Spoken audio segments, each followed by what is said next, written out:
काली देवरानी और गोरी जिठानी का ससुराल। सुधा, ओ सुधा, अरे कहाँ पर है तू? क्या तुझे घर में कोई काम दिखाई नहीं देता है? देख जरा कितनी धूल मिट्टी जम रही है चारों तरफ। सुधा गायत्री की आवाज सुनते ही गायत्री के पास आती है और कहती है, जेठानी जी दरअसल मैंने सारी साफ सफाई अच्छे से की थी, लेकिन आप जानती ही हो बाहर कितनी धूल मिट्टी उड़ रही है, जिसके कारण घर के अंदर इतनी धूल मिट्टी आ गई। गायत्री सुधा के बाल पकड़ लेती है और कहती है, काम ना करने के तेरे पास तो बहाने होते हैं। जब देखो कोई ना कोई बहाना तेरे पास तैयार ही रहता है। जल्दी से पूरे घर की साफ सफाई कर दे, नहीं तो मुझसे बुरा कोई नहीं होगा। तू तो जानती ही है कल हमारे यहाँ होली मनाई जाएगी। अगर मेहमानों को इतनी गंदगी नजर आएगी तो हमारे बारे में क्या सोचेंगे?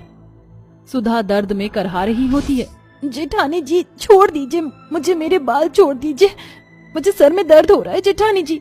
गायत्री सुधा के बाल छोड़ देती है, जिसके बाद वो वहाँ से चली जाती है। बेचारी सुधा होते हुए घर की सफाई दोबारा से करती है। जब से मैं इस घर में आई हूँ तब से ही मेरे साथ अत्याचार और भेदभाव हो रहा है। मेरी सास मेरी जेठानी को इतना प्यार करती है, लेकिन मुझे जरा भी कुछ नहीं समझती। ऊपर से मेरे इस काले रंग और मेरी गरीबी के चलते मुझे कुछ नहीं समझा जाता।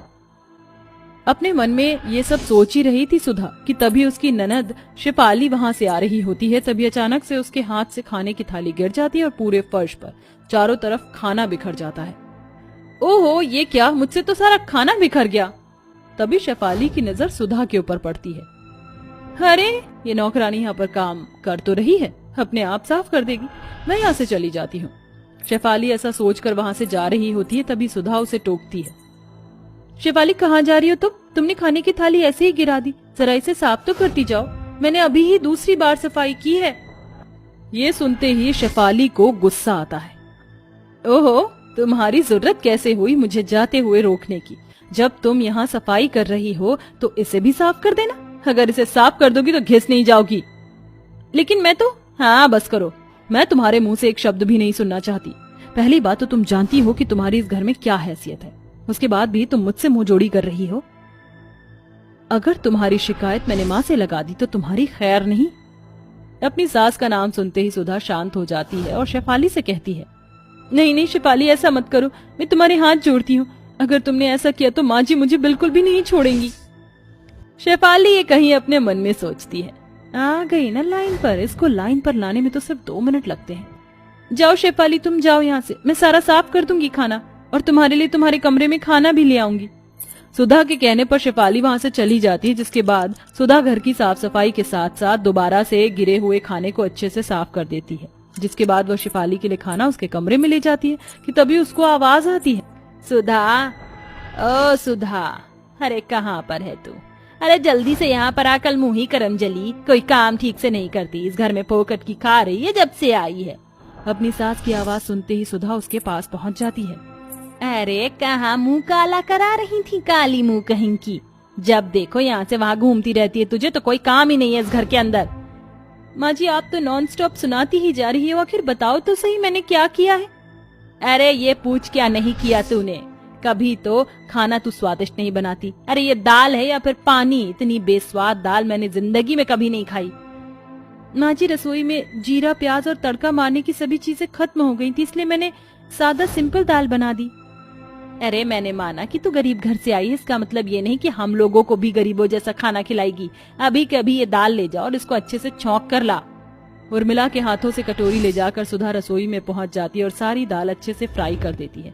जिसके बाद वहां पर गायत्री आ जाती है और उससे कहती है, ओहो देखो तो सही इस कमबख्त को, इसकी जुबान चुटकारे मांग रही। अरे इस घर का राशन क्या फोकट का आता है जो अपनी जुबान के लिए दाल में तड़का लगा रही है?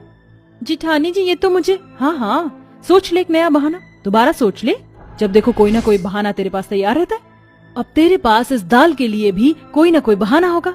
अब तुम मेरे सामने ये कहोगी कि ये सब सासू माँ ने तुझे करने के लिए कहा था।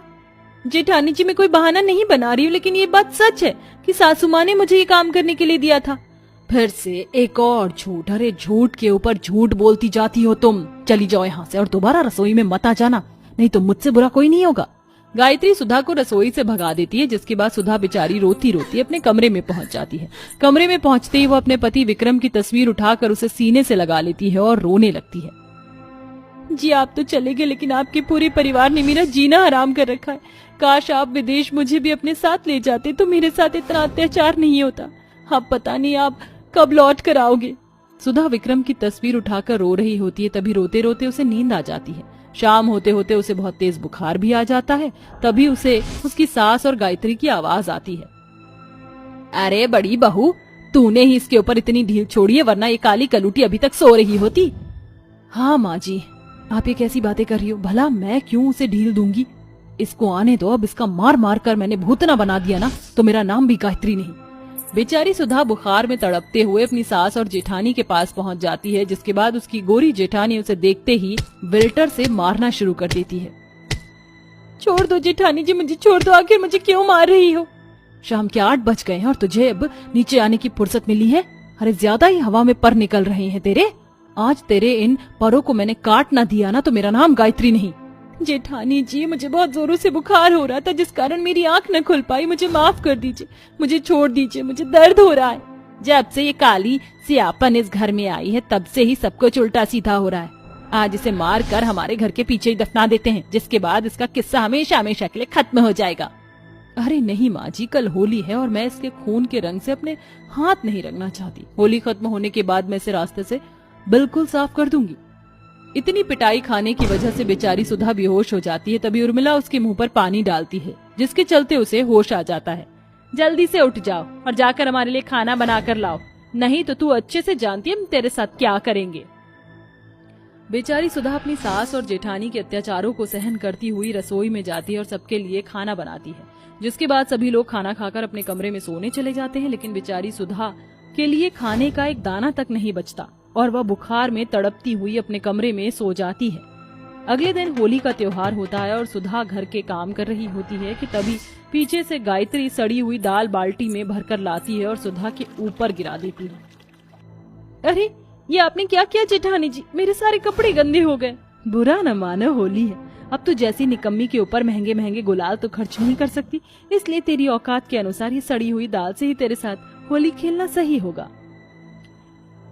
गायत्री ऐसा कहकर सुधा की बेबसी और उसकी हालत के ऊपर हंस रही होती है। तभी वहाँ उर्मिला भी आ जाती है और इस सारे के मजे लेने लगती है। लेकिन तभी विक्रम उसी समय आ जाता है और अपनी पत्नी की हालत और दुर्दशा देखकर हैरान रह जाता है। ये सब यहाँ क्या चल रहा है? ये सब मैं अपनी आंखों से क्या देख रहा हूँ? माँ भाभी, आप दोनों ये मेरी पत्नी के साथ क्या कर रही हो? गायत्री और उर्मिला इससे पहले विक्रम को भड़काती सुधा फौरन अपने पति के गले लगकर उसे अपने साथ हुए सारे अत्याचारों के बारे में बता देती है, जिसे सुनकर विक्रम को बहुत गुस्सा आता है। मेरी पत्नी के साथ आपने इतना बुरा व्यवहार किया, इसकी सजा आपको जरूर मिलेगी। जिस प्रॉपर्टी के नीचे आप रह रही हो वो सब मेरे नाम है। आज से मैं आपको इस प्रॉपर्टी से बेदखल करता हूँ।